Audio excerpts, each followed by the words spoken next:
대형 베이커리 카페가 갑자기 늘어난 이유 혹시 아십니까? 2008년 18개였던 초대형 빵카페가 2023년 108개로 6배나 증가했습니다. 디저트 트렌드 때문이라고요? 그것만은 아닙니다. 600억 원의 재산을 상속세 0원에 물려받을 수 있는 제도가 숨어 있거든요. 그 비밀을 지금부터 하나씩 풀어보겠습니다. 부모님이 평생 일군 사업체를 자녀에게 물려줄 때 가장 큰 걸림돌이 뭘까요? 바로 상속세입니다. 사업은 잘 되는데 상속세를 낼 현금이 없어서 어쩔 수 없이 회사를 파야 하는 상황이 생깁니다. 세계 1위 손톱깎이 기업 쓰리세브도 상속세 부담으로 국내 제약사 중해홀딩스에 매각됐죠. 수십 년간 키워온 기업이 상속세 때문에 남의 손으로 넘어가는 겁니다. 정부는 이런 문제를 해결하기 위해 가업 상속 공제라는 제도를 만들었습니다. 부모가 운영하던 사업을 자녀가 이어받으면 상속세를 대폭 깎아주는 거죠. 30년 이상 경영 시 최대 600억 원까지 상속세 공제받을 수 있습니다. 이게 핵심입니다. 그런데 여기서 왜 갑자기 빵집이 등장하는 걸까요? 가업 상속 공제를 받으려면 업종 제한이 있습니다. 카페는 해당되지 않지만 빵집과 음식점은 공제 대상이거든요. 그래서 외곽에 초대형 베이커리 카페를 짓는 겁니다. 카페라고 하면 공제를 못 받으니까 빵을 파는 베이커리로 사업자를 등록하는 거죠. 커피도 팔고 빵도 파는 복합 매장으로 만들면 법적으로는 빵집이 되는 겁니다. 하지만 이게 그렇게 쉬운 일은 아닙니다. 가업 상속 공제를 받으려면 조건이 까다롭거든요. 첫 번째, 부모님이 최소 10년 이상 사업을 운영해야 합니다. 그러니까 부모님이 돌아가시기 훨씬 전부터 미리 사업을 시작해야 한다는 뜻이죠. 내일 모레 상속이 예정되어 있다고 해서 급하게 빵집을 차릴 수는 없습니다. 두 번째 조건도 중요합니다. 자녀가 부모님 돌아가시기 전 최소 2년 동안 그 사업장에서 일해야 합니다. 다른 직장을 다니면서 명의만 올려놓는 건 안 된다는 거죠. 실제로 그 빵집에서 근무한 기록이 있어야 공제를 받을 수 있습니다. 국세청은 이걸 꼼꼼히 따집니다. 세 번째, 상속받은 후에도 5년 동안 사업을 계속해야 합니다. 공제받고 바로 사업장을 팔아버리면 안 되는 거죠. 게다가 이 5년 동안 매출이나 고용 인원도 일정 수준 유지해야 합니다. 형식적으로만 운영하다가 걸리면 공제가 취소되고 밀린 세금에 가산세까지 물게 됩니다. 여기서부터 현실적인 문제가 나옵니다. 외곽에 대형 베이커리 카페를 짓는다고 가정해보죠. 건물 짓는 데만 수십억이 들어갑니다. 그런데 장사가 잘 안 되면 어떻게 될까요? 땅은 외곽이라 팔기도 어렵고 건물은 특수 목적으로 지어져서 용도 변경도 힘듭니다. 결국 자녀 입장에서는 차라리 현금으로 물려받는 게 나을 수도 있는 겁니다. 그렇다면 절세만을 위해 베이커리를 여는 게 과연 합리적일까요? 10년 이상 준비하고 실제로 일하고 5년 이상 운영해야 하는데 이건 사실상 진짜 사업이나 마찬가지입니다. 게다가 사업이 망하면 오히려 손해가 더 크죠. 그래서 단순히 세금 회피 목적으로 대형 베이커리를 연다고 보기는 어렵습니다.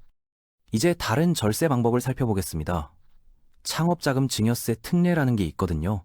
부모님이 살아계실 때 자녀가 창업한다고 하면 돈을 물려줄 수 있습니다. 이때 50억 원 한도 내 5억 원 공제 후 10% 세율 적용됩니다. 일반 증여세율이 최대 50%인 걸 생각하면 엄청난 혜택이죠.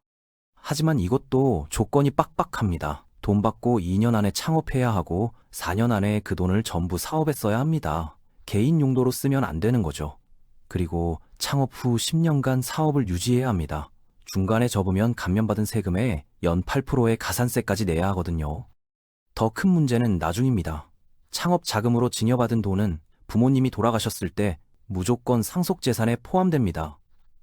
일반 증여는 10년이 지나면 상속세 계산에서 빠지는데 창업자금 특례는 30년이 지나도 포함되는 겁니다. 지금 당장 증여세를 아낄 순 있지만 나중에 상속세로 다 내야 한다는 뜻이죠. 그래서 계산을 잘 해봐야 합니다. 창업자금 특례를 쓸 것인가? 그냥 현금 증여를 받고 10년을 기다릴 것인가?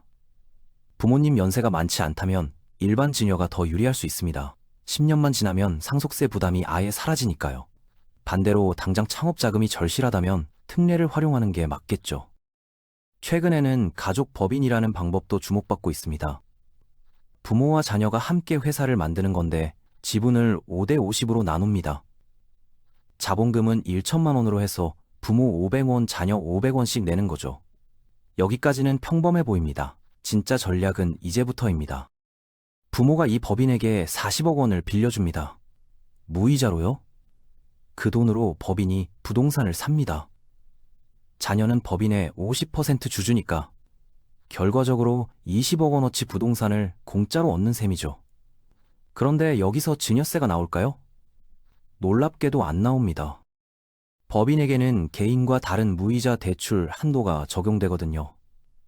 개인 간에는 2억 1,700만 원까지만 무이자로 빌려줄 수 있는데 법인은 그 10배인 21억 7천만 원까지 가능합니다. 자녀 지분이 50%니까 20억 원의 혜택을 받아도 한도 안에 들어가는 거죠. 완벽하게 합법입니다.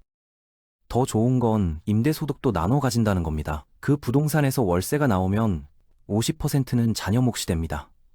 자녀는 한 푼도 안 들이고 부동산과 월세 수입을 동시에 얻는 거죠. 부모 입장에서도 상속세 부담을 미리 줄일 수 있고요.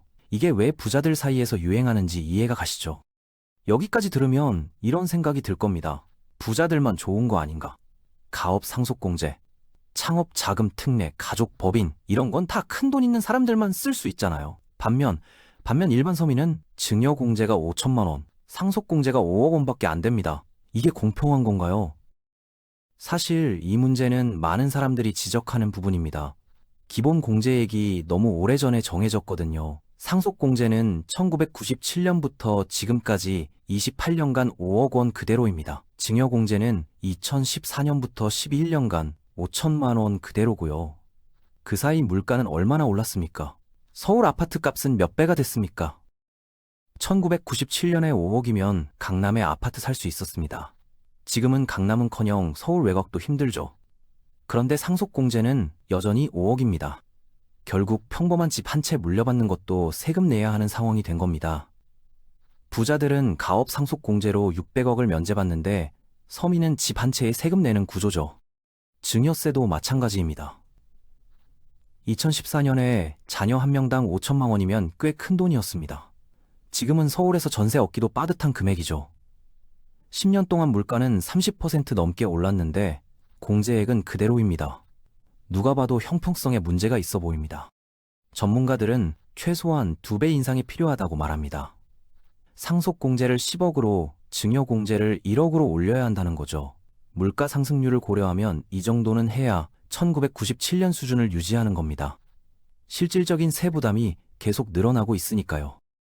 그런데 왜 공제액이 안 오를까요? 정부 입장에서는 세수가 줄어들기 때문입니다. 상속세와 증여세는 국가 재정에서 중요한 수입원이거든요. 공제액을 올리면 세금 걷는 게 줄어듭니다. 그래서 정치적으로 민감한 사안이 되는 거죠.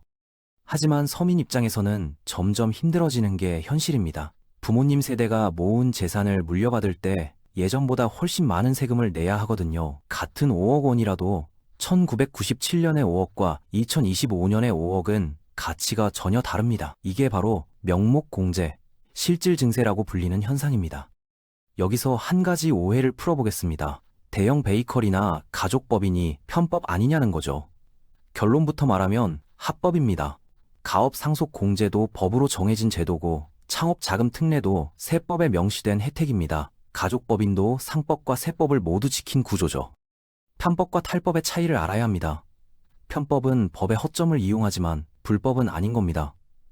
탈법은 법을 위반하는 거고요.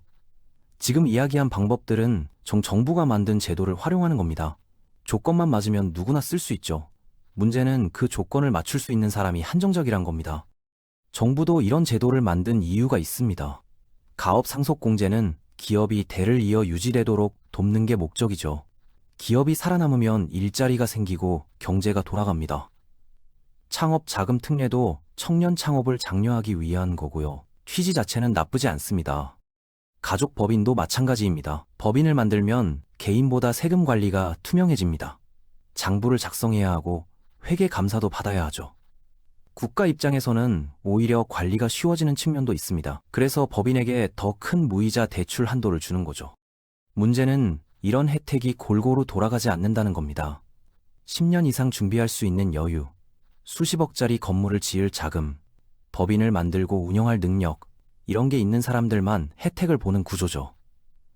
일반 서민은 5천만 원 징여공제도 10년에 한 번 쓰기 힘든데 부자들은 합법적으로 수백억을 넘기는 겁니다. 그래서 근본적인 해결책이 필요합니다.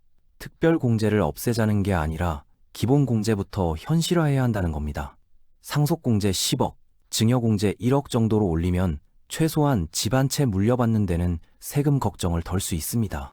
그 다음에 특별공제는 그대로 두는 거죠. 다른 나라는 어떨까요? 일본은 기초공제가 우리보다 훨씬 높습니다.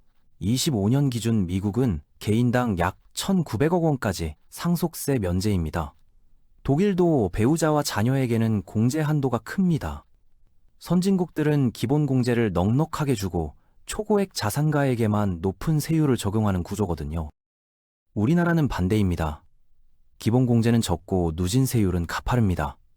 그러다 보니 중산층도 상속세 부담이 큽니다. 강남 아파트 하나 물려받으면 몇 억씩 세금 나오는 게 현실이죠. 이게 정상적인 건지 한 번쯤 생각해 볼 필요가 있습니다. 그렇다고 부자들의 절세를 무조건 나쁘게만 볼 수는 없습니다. 합법적인 범위 내에서 세금을 줄이는 건 사실 당연한 경제 행위거든요. 누구나 세금은 덜 내고 싶어 합니다. 방법을 아느냐 모르느냐의 차이일 뿐이죠. 문제는 그 방법을 아는 사람과 모르는 사람의 격차가 너무 크다는 겁니다. 세금 전문가를 고용할 수 있는 사람은 절세 전략을 짭니다. 가업 상속 공제 받을 수 있는 구조를 10년 전부터 만들고 가족법법인 설립해서 부동산 관리하고 창업 자금 특례 활용해서 증여세 아끼죠. 반면 전문가 도움 없이 혼자 해야 하는 사람은 기본 공제 5천만 원만 쓰고 나머지는 다 세금으로 내는 겁니다. 정보의 격차가 부의 격차를 만드는 시대입니다. 같은 법 아래 살고 있는데 그 법을 어떻게 활용하느냐에 따라 결과가 천지 차이죠. 그래서 이런 정보를 많은 사람이 알아야 합니다. 당장 써먹지 못하더라도 적어도 세금 구조가 어떻게 돌아가는지는 알아야 하니까요. 결국 핵심은 이겁니다.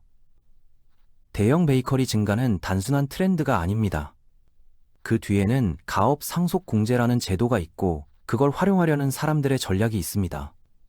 합법적이지만 모든 사람이 쓸 수 있는 방법은 아니죠. 그리고 그 격차는 점점 벌어지고 있습니다. 창업 자금 특례도 가족법인도 마찬가지입니다. 제도 자체는 나쁘지 않습니다. 오히려 경제 활성화에 도움이 될 수 있죠. 문제는 기본 공제가 너무 낮아서 일반 서민은 그 혜택을 누리기 어렵다는 겁니다. 5천만 원 증여 공제로는 전세금도 마련하기 힘든 시대니까요. 앞으로 어떻게 바뀌어야 할까요? 우선 기본 공제를 물가 수준에 맞춰 조정해야 합니다. 28년 동안 5억 원 그대로라는 건 말이 안 되죠. 최소한 물가 상승률은 반영해야 합니다. 그 다음 특별공제는 실제 사업 유지 효과가 있는지 검증하고 필요하면 조건을 더 명확히 해야 합니다. 세금 교육도 필요합니다. 학교에서, 직장에서 증여와 상속에 대해 제대로 배울 기회가 없습니다. 그러다 보니 부모님 돌아가신 후에야 황급히 알아보고 이미 늦은 경우가 많죠. 10년 전에 증여했으면 세금 안 낼걸. 이런 후회가 생기는 겁니다. 국세청 홈페이지에 가면 상속세와 증여세 계산기가 있습니다. 한 번쯤 돌려보세요. 내가 부모님께 얼마를 물려받을 때 세금이 얼마나 나오는지 미리 알아두는 게 좋습니다. 그리고 10년 단위로 나눠서 증여받는 게 유리한지 한 번에 받는 게 나은지도 계산해보세요. 전문가 상담도 고려할 만합니다.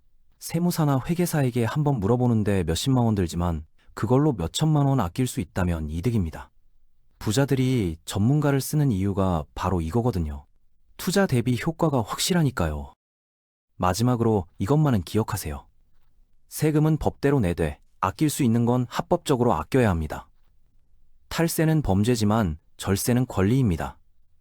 그 권리를 행사하려면 정보가 필요하고 정보를 얻으려면 공부가 필요합니다. 귀찮더라도 한 번쯤은 시간 내서 알아보세요. 대형 베이커리 카페의 증가는 우리 사회의 세금 구조를 보여주는 하나의 현상입니다. 합법과 편법의 경계, 부자와 서민의 격차, 낡은 제도와 변한 현실, 이 모든 게 얽혀있는 문제죠. 정답은 없지만 적어도 이 구조를 아는 것과 모르는 것은 큰 차이를 만듭니다. 여러분의 선택입니다. 이 정보를 그냥 흘려들을 것인가, 아니면 내 상황에 맞게 활용할 방법을 찾아볼 것인가. 10년 후, 20년 후에 여러분이 오늘의 선택에 감사할지 후회할지는 지금 이 순간에 달려 있습니다. 다음에도 더 깊이 있는 이야기를 듣고 싶으시다면 구독과 좋아요 부탁드립니다. 시청해주셔서 감사합니다.